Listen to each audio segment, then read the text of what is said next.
Let's take a look at how to adjust the spacing between individual sets of letters as well as horizontally tracking letters out, or changing the space between lines of type, in between words, and actually stair-stepping letters. So let's take a look at how to adjust the spacing in DesignShop. If I have multiple lines of type, I can right-click on them, go to Properties.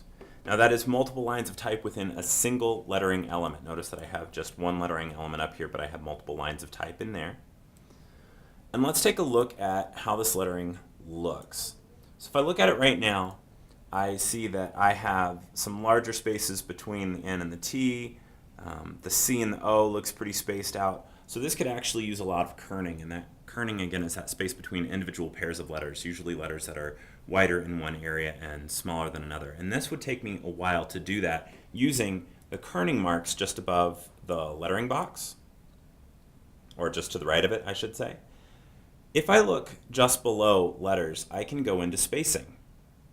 With spacing, I can choose to have it auto-kern. What auto-kern will do is it will adjust the space between all of the letters to be a percentage of the height, and the default spacing for auto-kern is 10%.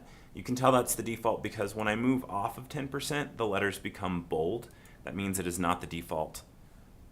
Default is 10. Let me hit apply and let's see how this looks. So when I do that, you can see that it's adjusting the space between all of the letters. So this is a very handy tool when dealing with letters that you have a lot of inconsistency with how they're being spaced. It's great for use with serif and sans serif typefaces, so block and things like a Times typeface that has a lot of serifs. It can throw you a lot of issues when you're dealing with a script. Scripts are generally very flowing and calligraphic. They have one letter that flows right into the next. Auto-kern works by adjusting the space between the letters to be a percentage of the height. If you have something that is calligraphic and flowing and overlapping, and you adjust the space so that there is space between all those letters, which is what auto-kern does, it's really going to kind of wreck a calligraphic or a script typeface. So make sure that you're only using this with your sans serif or serif or block serif typefaces, any of those more regular types of typefaces, and kind of stay away from it with scripts or calligraphic typefaces, and even monograms. It can kind of mess with the spacing a little bit.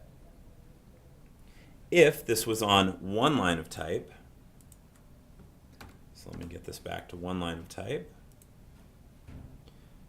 and I zoom out a bit, there we go. We can see that I've got my lettering that's looking pretty nicely spaced with that auto-kern. However, the space between the words is looking a little bit large for me. So I can go into spacing and I can turn off use default spacing.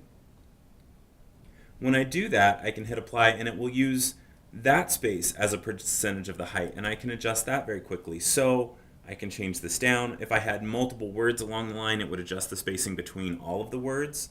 And it's a very quick way to handle kerning adjustments as well as word spacing adjustments. So let's go back in and make this 2 lines of type again. And let's go back into spacing. So the next spacing that we get to deal with is line spacing. And let me change this lettering to just a normal block. That way it's a little easier to measure. There we go.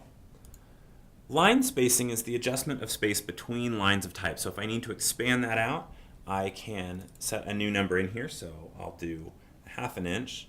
I'll hit apply, and it will adjust the lines or the space between the lines of type.